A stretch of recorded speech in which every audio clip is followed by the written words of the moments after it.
আজকের রান্নাটি শুধু একটা রেসিপি নয়, বরং একটা বাঙালি বাড়ির দুপুরবেলার গল্প বলে। আমি জানি যে প্রতিটা বাঙালির জন্য দুপুরবেলাতে ওই একটা পিস মাছের রেসিপি কিংবা মাছ ভাজা না হলে সারা দিনটাই যেন মনে হয় কিছুই খেলাম না। তাই যারা যারা প্রবাসী বাঙালি রয়েছে এবং ঘরেও কাজ করে সময় পান না, এই মাছের রেসিপিটি তাদের জন্য। খুব সহজ, কম উপকরণে দই কাতলা। প্রথমেই তো কাতলা মাছের বেশ বড় বড় সাইজের পেটি আর গাদার পিস নিয়ে নিতে হবে। তারপরে তার মধ্যে লবণ আর হলুদ, সামান্য একটি সর্ষের তেল লাগিয়ে ভালো করে ম্যারিনেট করে ভাজতে দিয়ে দিতে হবে সর্ষের তেলে। গরম গরম ভাত আর সাথে অল্প একটু ঘি আর এই মাছ ভাজা যেন স্বর্গ প্রতিটা বাঙালির জন্য। আমার ভীষণভাবে আফসোস হয় যেন যারা বাঙালি নয়, যারা এই খাবারগুলোর মর্ম বোঝে না, তাদের জন্য আমার খুব করুণা হয়। তো যাই হোক, মাছ ভাজা তো হয়ে গেছে।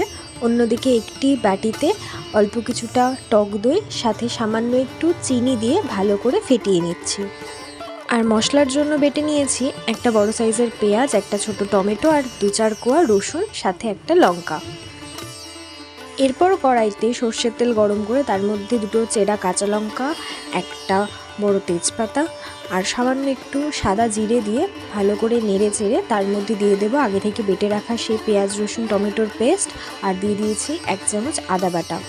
এই মশলাগুলো কষানো হয়ে গেলে, মশলা থেকে তেল ছেড়ে আসলে আঁচটাকে একদম কমিয়ে দিয়ে ফেটিয়ে রাখা টক দই দিয়ে ভালো করে নেড়ে চেড়ে কষিয়ে নিতে হবে। দই দেওয়ার সময় অবশ্যই গ্যাসের ফ্লেমটা সবসময় কমিয়ে রাখবেন যাতে দইটা কেটে না যায়। এরপর গ্রেভির জন্য পরিমাণ মতন ঈষদ উষ্ণ জল দিয়ে স্বাদ অনুযায়ী লবণ এবং মিষ্টি দিয়ে ভালো করে গ্রেভিটা ফুটতে দিতে হবে 2 থেকে 3 মিনিটের জন্য। গ্রেভিটা ফুটে এলেই এবার দিয়ে দেবো এক এক করে মাছের পিসগুলো।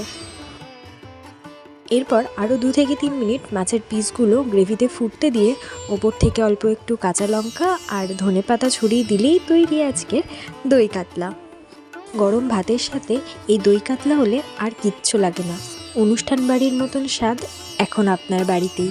তাই রেসিপিটি ভালো লাগলে অবশ্যই লাইক, শেয়ার, কমেন্ট এবং সাবস্ক্রাইব করে বেল আইকনটি টিপতে ভুলবেন না, যাতে সমস্ত নোটিফিকেশান আপনার কাছে আগেই চলে আসে।